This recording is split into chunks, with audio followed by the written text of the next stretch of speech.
On est dans un état d'esprit de sérénité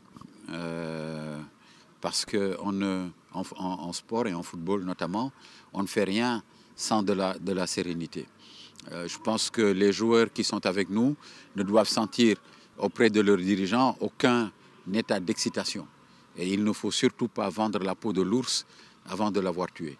Le Ghana est une grande équipe qui a un palmarès qui est un palmarès exceptionnel, notamment en petite catégorie.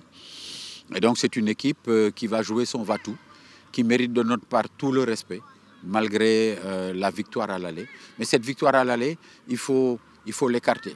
Il faut faire de ce match un match de qualification et un match qu'on ne doit pas perdre pour pouvoir effectivement se qualifier.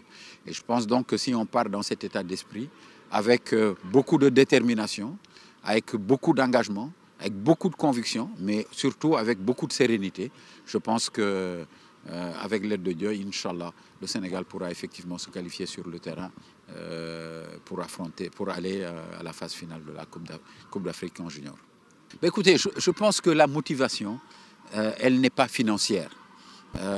Nous avons effectivement expliqué à ces jeunes qu'il leur appartenait d'écrire aussi une page de l'histoire du football sénégalais, mais surtout d'écrire leur propre histoire. Ce sont des jeunes qui ont beaucoup de qualités, qui se sont beaucoup investis. Aujourd'hui, on en est à notre 4e match, mais je rappelle que les 3 premiers matchs, on les a gagnés. Et donc si c'était des poules de championnat, l'équipe serait déjà quasiment qualifiée. Ceci dit, on sait qu'ils ne le sont pas.